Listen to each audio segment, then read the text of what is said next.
Bismillahirrahmanirrahim. Assalamualaikum warahmatullahi wabarakatuh. Anak-anak sekalian, sebelumnya saya perkenalkan, nama saya Nur Rahim. Untuk mapel yang saya ampu ilmu pengetahuan alam, dan yang sebelah kanan saya ini Bapak Awabin mengampu mata pelajaran bahasa Inggris. Sebelumnya saya ucapkan selamat kepada anak-anakku sekalian, terutama untuk kelas 7 yang telah diterima di SMP Negeri 10 Surakarta ini. Dan insya Allah nanti anak-anak akan melakukan pembelajaran di SMP Negeri 10 Surakarta ini selama 3 tahun. Semoga anak-anak nanti bisa segera beradaptasi dan mengikuti pembelajaran di sekolah yang tercinta ini dengan enjoy, penuh dengan kesenangan dan penuh dengan keseriusan.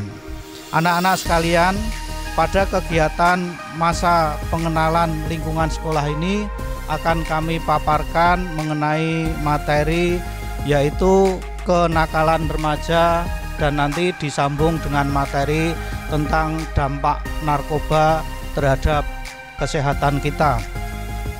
Anak-anak sekalian, kalau bicara mengenai kenakalan remaja, kita berbicara dengan kehidupan di dalam keluarga kita. Di dalam keluarga kita sebagai awal dari karakter yang mau membentuk kita sekalian, supaya kita itu menjadi anak-anak, menjadi manusia yang baik, manusia yang penuh dengan ketaatan, kesantunan dan sebagainya. Kalau bahasa Jawanya tepos liro, tenggang rasa dan sebagainya terhadap sesama, kasih sayang terhadap sesama. Maka di dalam keluarga harus dibentuk tentang kondisi, keadaan, hal-hal yang seperti itu. Nah, naik Pak, silakan Pak. Nah, mengenai pendidikan di dalam keluarga, kalau kita awali bahwa kewajiban orang tua dan kewajiban anak, juga hak anak terhadap orang tua juga sudah dituliskan di dalam suatu ayat ya. Nah, ini kalau kita lihat, dan Tuhanmu telah memerintahkan supaya kamu jangan menyembah selain Dia, dan hendaklah kamu berbuat baik kepada ibu bapakmu. Nah, ini kewajiban orang tua menanamkan pendidikan kepada anaknya sejak dini. Dan juga demikian juga anak kita sekalian harus punya perasaan, punya keinginan untuk membalas jasa dan budi orang tua terhadap kita. Oleh sebab itu anak-anak sekalian, maka kita tanamkan rasa hormat kepada orang tua, rasa berbakti kepada orang tua. Nah, lanjut Pak. Nah, kemudian juga di dalam ayat yang lain juga dituangkan tentang kewajiban berbuat kebaikan kepada ibu dan bapak. Nah, ini kalau di dalam suatu keluarga sudah terkondisi budaya saling hormat menghormati orang tua, kasih sayang kepada anak-anak kita sekalian, dan anak-anak sudah menyadari dan sadar akan kewajibannya berbakti kepada kedua orang tuanya, maka akan tertanam kehidupan di dalam keluarga yang baik. Naik Pak. Nah, kehidupan di dalam keluarga yang baik ini akan mengawali, akan membentuk karakter kita, baik dalam kehidupan di sekolahan maupun dalam kehidupan di dalam bermasyarakat ya. Jadi kehidupan kita, karakter kita, pangkal tolaknya diawali dari kehidupan di dalam keluarga. Nah, ini kalau di dalam kehidupan keluarga sudah tidak harmonis, maka nanti anak akan mencari suatu kehidupan di luar keluarga untuk mencari ketenangan di dalam kehidupan di luar keluarga. Nah, ini oleh sebab itu anak-anak, agar nanti tidak terjadi kenakalan-kenakalan, tidak terjadi penyimpangan-penyimpangan yang tidak kita inginkan di dalam kehidupan kita, maka ya, langkah pertama yang baik nanti adalah mestinya kita ini ya punya suatu komunitas ya, mencari teman yang baik, teman yang dapat saling mendukung, saling mengerti, sehingga nanti akan saling mengisi, saling memberikan dukungan, saling memberikan motivasi di dalam kehidupan kita, menempuh pendidikan di dalam kehidupan kita untuk mewujudkan cita-cita kita sekalian ya. Oleh sebab itu sangat penting sekali di dalam kita memilih teman, yaitu ya dalam memilih teman jangan memilih yang karena materinya atau karena rupanya, jangan karena stratanya atau kedudukannya, tapi pilihlah yang pertama akhlaknya, moralnya, agamanya. Teman yang akhlaknya baik, moralnya baik, saling mengerti, saling memberikan motivasi, itulah nanti akan yang kita pilih sebagai teman. Teman yang baik adalah teman yang bisa menemani kita saat kita di dalam kesusahan dan kesulitan. Kalau bukan teman yang baik itu kalau hanya menemani kalau kita sedang dalam kesenangan itu enggak ya. Jadi teman yang sejati, teman yang mau menemani kita dalam kesulitan. Nah, supaya kita tidak terjumus dalam kenakalan remaja, tadi langkah pertama itu tadi mencari teman yang baik itu, terus kemudian keimanan, ketakwaan kita perdalam. Bagaimana caranya? Ya, kita mencari bekal-bekal dari ilmu agama. Apapun agamanya anak-anak sekalian, saya kira semuanya mengajarkan suatu kebaikan semuanya. Tidak ada agama di dunia ini yang mengajarkan suatu hal yang tidak baik.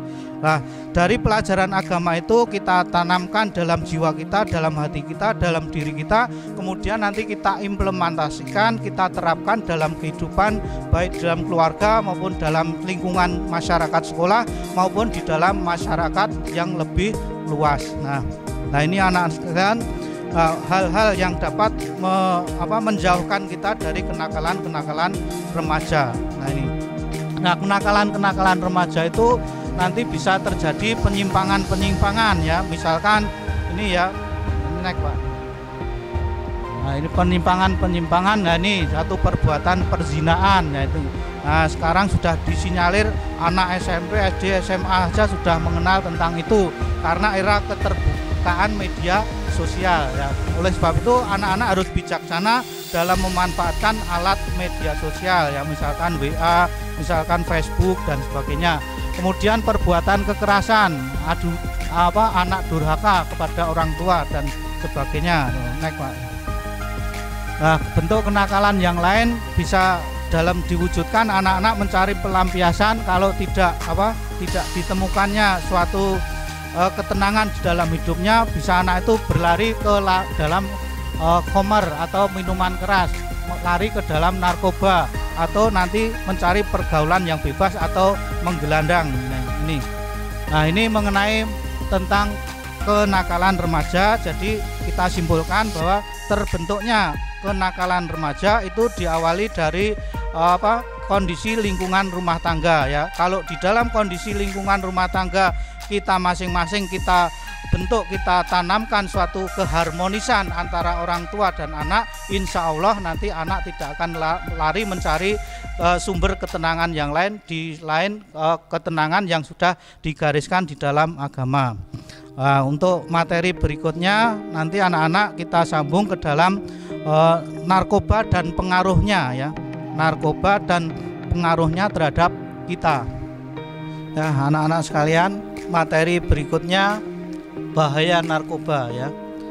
Anak-anak sekalian, kalau di dalam kehidupan keluarga anak-anak sudah tidak menemukan suatu ketenangan, kesenangan, keharmonisan, maka biasanya anak tersebut akan mencari suatu ketenangan, kesenangan di luar keluarga. Biasanya anak-anak yang bermasalah demikian larinya nanti akan ini ya, ke narkoba ya. Next.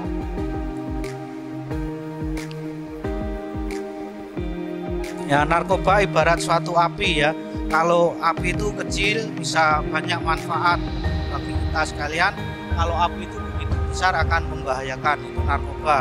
Narkoba itu juga bermanfaat tapi juga punya madorot ya. Manfaatnya contohnya dalam bidang kesehatan, untuk alat untuk mengurangi rasa nyeri, menghilangkan rasa nyeri, untuk pembedahan dan sebagainya. Nah, ini contoh narkoba yang pertama. Ya, anak-anak biasanya pertama itu mengenal tentang minuman keras ya. Banyak minuman keras di lingkungan kehidupan kita di masyarakat itu banyak sekali ya. Ada ciu dari Ponang, ada topi miring, ada apalagi ada bir yang ringan, ada brandy, ada Manson dan sebagainya, ada vodka dan sebagainya. pasti anak-anak sudah pernah membaca atau melihat itu di media sosial ya. Nah, bagaimana bahaya dari minuman keras? Nah, kalau orang banyak minuman keras dalam dosis yang melebihi yang dibutuhkan, biasanya berbahaya. Bahaya kecil misalnya cedera, kekerasan, keracunan, terus intoleransi alkohol. Dalam jangka panjang bahaya-bahaya yang bisa diakibatkan penyakit hati, keguguran, penyakit jantung, kanker dan sebagainya itu. Nah, kemudian rokok, ya ini banyak kita jumpai di dalam kehidupan kita, di dalam lingkungan kita. Anak-anak biasa yang belum merokok biasanya ditawari, ya dirayu oleh temannya, coba merokok. Nah, itu anak laki-laki kok seperti banci, tidak mau merokok. Tapi itu hanya suatu godaan ya, jangan tergiur ya. Nah, karena ini rokok bisa dikatakan pintu gerbangnya terhadap narkoba, ya pintu gerbangnya. Kalau kita lihat, kita browsing di media sosial tuh banyak sekali racun-racun yang terkandung di dalam rokok, dan itu efek negatifnya, madorotnya lebih banyak dibanding dengan efek positifnya daripada dampak positifnya. Oleh sebab itu anak-anak jangan mencoba untuk merokok ya, sebaiknya dihindari. Nah, kemudian narkoba bentuk yang lain misalkan morfin ya. Morfin berasal dari kata morpheus, berarti dewa mimpi ya. Orang kalau makan atau minum atau mengkonsumsi morfin akan menjadi the dreamer ya, memimpi. Nah, mimpi akan hal yang indah-indah, yang asik-asik dan sebagainya. Ini. Terus berikutnya selain morfin adalah jenis heroin atau puto ya. Nah, ini pengolahan morfin secara kimiai, reaksi menimbulkan heroin bisa lebih kuat dari morfin yang asalnya, sehingga zat ini sangat mudah menembus ke otak. Efek buruk yang ditimbulkan adalah satu, sering berperilaku buruk seperti berbohong, menipu, melambatkan denyut nadi, tekanan darah menurun, lemah otot, hilang kepercayaan diri, suka menyendiri, kesulitan buang air besar, kemerahan dan rasa gatal pada hidung. Kemudian yang lain ganja ya. Nah, ganja ini banyak terdapat di perhutanan di Aceh sana ya. Bentuk ganja daunnya seperti itu, seperti jari 5 ya.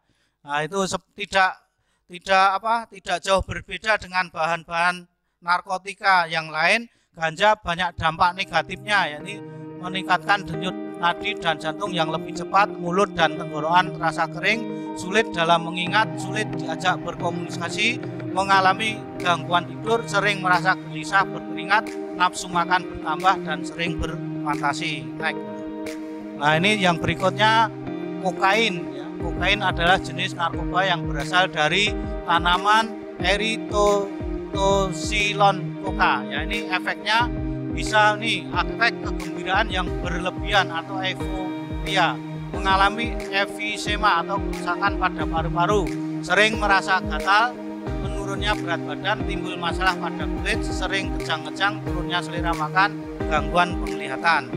Baik Pak, berikutnya adalah LSD atau lysergic acid ya. Ini adalah jenis narkoba yang tergolong halusinogen, biasanya berbentuk lembaran kertas kecil atau bisa kapsul atau berupa pil. Efek yang ditimbulkannya berhalusinasi ya, berkhayal mengenai berbagai kejadian, tempat, warna dan waktu, terobsesi dengan apa yang ada dalam halusinasi tersebut, paranoid akibat hal yang dihalusinasikan, denyut jantung dan tekanan darah meningkat, memiliki rasa panik, ketakutan yang berlebihan, sering depresi, merasa pusing ya.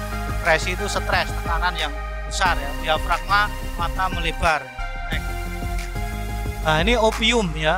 Opium adalah jenis narkoba yang berbentuk bubuk narkoba. Jenis ini dihasilkan dari tanaman bernama Papaver somniferum ya. Kandungan klorofil dalam ini biasa digunakan untuk menghilangkan rasa sakit. Adapun efek yang ditimbulkan dari opium adalah memiliki semangat yang sangat tinggi, sering merasa waktu berjalan begitu lambat, timbul masalah kulit di bagian mulut, merasa pusing atau mabuk, sering merasa sibuk sendiri. Nah, ini dari opium. Naik Pak. Nah, anak-anak sekalian, dari berbagai jenis narkoba yang telah kita paparkan tadi di atas adalah sangat-sangat berbahaya sekali buat kehidupan kita, apalagi anak-anak masih dalam taraf belajar, mencari ilmu, menuntut ilmu dalam rangka bekal untuk meraih cita-cita masa depan. Oleh sebab itu, karena anak-anak sudah mengetahui begitu bahayanya narkoba, maka oleh sebab itu jangan coba-coba untuk mencoba kalau tidak ingin masa depan kita menjadi suram. Oleh sebab itu jauh dari narkoba, katakanlah no drug ya, tidak minum minuman, tidak mengkonsumsi obat-obatan, pil-pil yang terlarang itu. Demikian apa yang bisa kami paparkan tentang kenakalan remaja dan narkoba, pengaruhnya terhadap kita sekalian. Dari saya cukup sekian. Wassalamualaikum warahmatullahi wabarakatuh. Tetap semangat.